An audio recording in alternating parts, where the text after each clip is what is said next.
예, 사무엘하 11장 이제 다윗의 삶 가운데 결정적인 이제 실수를 죄를 범하는 장면이 기록되어 있습니다. 그래서 다윗도 아담의 후손이고,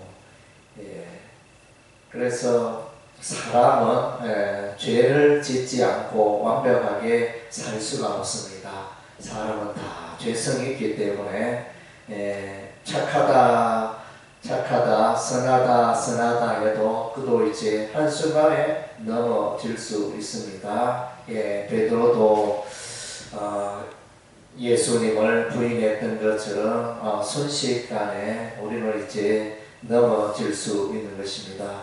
그래서 우리가 이제 늘 깨어서 기도하고 늘 성경 읽고 해야 하는 이유가 여기에 있습니다.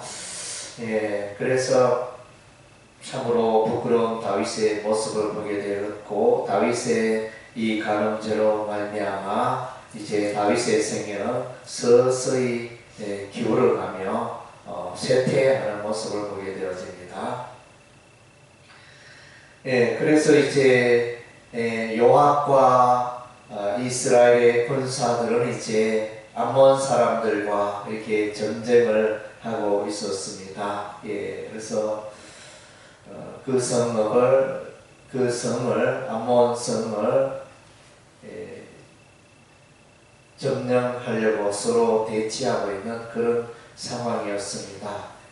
그래서 다윗은 지금까지 다윗의 군대가 그야말로 백전백승이라거나 아직까지 크게 실패한 적이 없으니까 성경의 기록에 따르면 어디로 가든지 여호와께서 함께 하셔서 또 이스라엘 군대가 늘 이겼으니까 이렇게 암몬 족속과 이렇게 대치하고 있지만 크게 부담이 되고 염려가 되는 그런 일이 아니고 반드시 이제 암몬 자손의 라빠성을 이제 점령할 것을 또 다윗은 믿었겠죠. 그래서 다윗은 이제 왕궁에 머물렀고 여유를 가졌고, 그래서 이제 저녁 때에 왕궁을 이렇게 왕궁의 옥상을 거닐다가 이제 왕궁에서 보이는 곳에 한 여인이 목욕을 하는데 심히 아름다워서 사람을 보내어 그 여인을 데려오게 하는데 보니까 그 여인은 헷사람 우리아의 아내 바세바였습니다.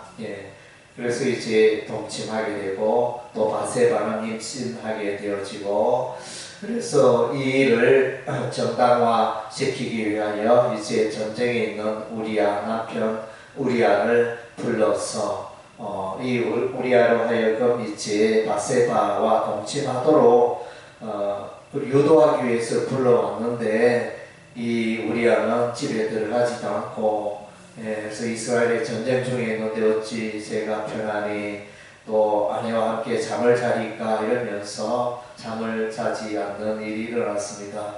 그래서 이제 다윗은 이제 실패한 거죠. 다윗의 계획이 실패를 했는데, 이것은 뭡니까? 다윗이 이제 자신의 잘못을, 자신의 죄를 덮으려고 이렇게 시도했던 것입니다.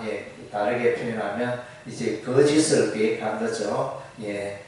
거짓을 계획하여 거짓으로 사람의 눈을 속이려고 이렇게 계획을 했습니다. 이것은 이제 실패로 끝나고, 이제는 이제 요압에게 편지를 보내가지고 그 성에서 가장 전투가 치열하고 그 성에서 용맹한 용사가 있는 그곳에 배치하여 우리아로 하여금 그곳에서 전사하게 하라 이렇게 부탁을 합니다. 편지를 써서.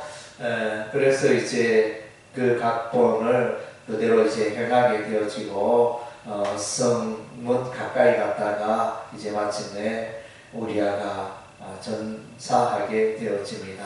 이런 이제 다윗이 이제 바세바의 아내 우리아를 살인하는 살인죄를 지은 것이 되어집니다. 그리고 사람 우리아의 아내 바세와 동침한 것은 십계명을 어기고 간음죄를 지었다. 그래서 이제 세 가지 죄를 이렇게 볼 수 있네요. 그래서 간음죄를 지었고, 또 그 자신의 그 간음죄를 위장하려고 우리아를 데려와 가지고 바세바와 동침하게 하려고 했는 그런 이제 또 거짓말의 죄, 또 우리아로 하여금 전쟁에 죽게 하는 이런 살인죄, 이것을 이제 짓게 되어집니다. 그래서 참으로 우리가 지금까지 알았던 다윗의 모습이 아니잖아요. 하나님을 찬양하고 하나님께 늘 일할 때마다 기도하고 묻고, 그래서 하나님이 늘 함께 하시고 그랬던 이 다윗인데, 하나님을 높이고 찬양하는 다윗이었는데 오늘 어떻게 이러한 일이 일어났는지 참으로 참 부끄럽고 깜짝 놀랄 만한 그런 장면인 것입니다. 저 사람은 죄를 전혀 짓지 않을 거야, 이렇게 생각하는 사람들도 보면 이 죄를 짓는 사람이 많습니다. 우리 주변에도 보면 저 사람은 법도 없이 살 수 있겠다, 너무 선하고 의롭다 이랬는데 또 나중에 알고 보니까 그 사람의 어두운 면이 드러나는 그런 경우가 우리 주변에 알려지지 않아서 그렇지 허다합니다. 비일비재한 일이 되어집니다. 그래서 이제 어쨌든 이제 다윗은 그의 계획대로 일단 아름다운 여인 바세바를 왕궁으로 데려오고 동침하게 되고 하는 이제 이런 일에 성공을 했습니다.